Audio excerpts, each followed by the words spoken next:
waxaynu ramadaan qabanaa laba shay baa ugu fiican. waxaynu ramadaan qabanaa laba shay baa ugu fiican. mid waa inaynu dembiga iska maydhno, midna waa inaynu darajaadka kor u korno, ajarka aynu shaqaysanayna inaynu badinno, mustaqbalka u dhiganno. dembigii hore inaad iska maydhidoo nadiifisid ramadaan waad awoodi kartaa. inaad ajarka biirisana markaad intaa maydhana waad ziyaada cani dunuub aad shaqaysato na waad awoodi karaysaa. idan camalka intaad soo jeedabaad ajarkiisa weyn leedahay, intaasaa inta dunuubta masaxaysa bay culammadu idhaah. markaa salaadahaagii haddii laysu gegeeyay ay wada dhammayn waayeen oo jimcadaadii marka lagu daro ay haddana wada maydhi kari weyday, ramadaantaadu hadday fiicnaato iyadaa maydhaysa wixii inta hore u taag weyday. walidaalik haddii 11 bilood salaad khalkhala aynu soo tukanaynay ama jimce imaamkoo taagan una aynu soo fuulaynay soo gelaynay masaajidka, aan isku dayno bisha tani inay noqoto bishii aynu tirtiri lahayn wixii camal inaga tegayoo dhan, wixii dunuub inaga dhacday horoo dhan bil aynu tirtiro. oo xadiis saxiixa wuxuu leeyahay kullu camal ibnu aadam yudaacafu lahu alxasana bicashri amhaaliha ilaa 700 ضعف. qaala allahu subxaana ila asawm fainahu lii waana ajzi bih. camal kastoo qofku samaysto waa la labanlaabayaa 10 jeer ilaa iyo 700 jeer min fadli illaahi subxaanahu wa tacaala. soonka mooyaane baa la yidhi. ama soonka isaga anaa iskale baa ilaahay yidho, isagu waa gaar. isagu markaa culammadu waxay leeyihiin anaa leda idaafada tani waxay macnaynaysaa bay culimmadu leeyihiin sirta ah inaanu iyadu ku jirin waxyaabahan uu xadaysan yahay ajarkooda, ee ajarkeeda ilaahay ubaa garanaya. walidaalik baa mufasiriinta qaarkood waxay ku fasiraan aayaddan qur-aanka ee ilaahay leeyahy innamaa yuwafi الsaabiruuna ajrahum bigayri xisaab. shahru sabrina waa la yidhaahdaa, shahru soonna waa la yidhaahdaa. oo dee sabir dhammaantii buu qofku la imanaya, inuu can ilmacaasi wa can ishahwaat ka soomo, inuu cala طaacaati ku sabro, iyo wixii mashaakil iyo aalaam iyo maqaadiir soo gaadha inuu ku sabro. haddaba bisha tani waa bil aan rabno laba wax inaan hello.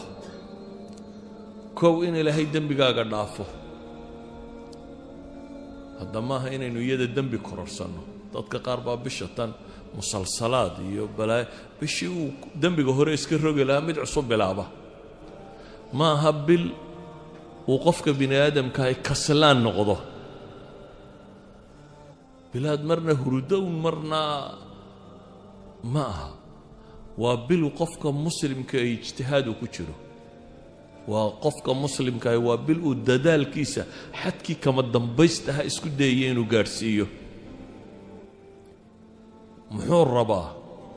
wuxuu rabaa in ilaahay dembiga ka maydho. wuxuu rabaa ajar inta ugu badan leh inuu shaqaysto. wuxuu rabaa inuu ku biiro min cutaqaa'ih kuwa ilaahay naarta ka xoraynaya. habeen walba naarta badh baa laga xoreeyaa bisha tan oo dhan. wadaaka fii kulli leyla buu nebigu yidhi, habeen walba ummadda muslimka qayb ka mid ah naarta laga xoreeya. inaad u dadaasho sidii aad ugu biiri lahayd kuwa naarta laga xoreeyey, ee inaad dembi kororsato maaha. walidaalika baa caaisha markay tidhi ilaahay rasuulkiisiiyow haddiiba ilaahay haleeshiiyo aan ku beegmo habeenkaasi laylatulqadriga ah maxaan idhaahdaa bay ku tidhi. nebigu wuxuu yidhi waxaad tidhaha allahuma innaka cafuwun tuxibu alcafwa facfu can. ilaahu dembigayga rogdhe, ilaahu icafi. waxaad ku ducaysata habeenkaasi ha noqoto buu nebigu leeyahy calayhi salaatu wasalaam, ilaahu cafi. haddaba ayuha alaxiba, warkaygu wuxuu ku kooban yahay bisha tan diyaargarowgeennu ha noqdo sida aynu ilaahay ugu noqon lahayn, rabbi ugu xidhmi lahayn, aakhiro ay u noqon lahayn taargetkeenna ugu weyn, iyo saynu cadaabkeeda uga badbaadi lahayn, janno ilaahay u weydiisan lahayn oo u geli lahayn. bishatani markaa ha noqoto daal badani waa inuu kaa muuqdaa oo ah fa idaa faragta fansab ilaahay taacadiisa iyo cibaadadiisa inaynu ku daallo ee bil kaslaamnimo badan aynaga muuqato laziness bil aynu qaadna maaha bil dadku caajiso waan soomanay qof walba idhaa nafta ka sii baxdo ee waa bil aad u baahantay waa tababar baad galaysaaye 11 biloodoo dambaad usii sahay qaadanaysaa 11 horena dembigoodaad iska maydhaysaa waa bil aad usii saha qaadanayso cafaariiddii waaweyneed ee abaalisadii baa lagugu soo dayn doonaa markay dhammaataye si aad isaga celin lahayd haddaad traininka ugu sii jirtaa ibliisaanu dibku ugu duufsan lahayn iyo kooxdiisii idan haddaad bisha lafteedii dayacanto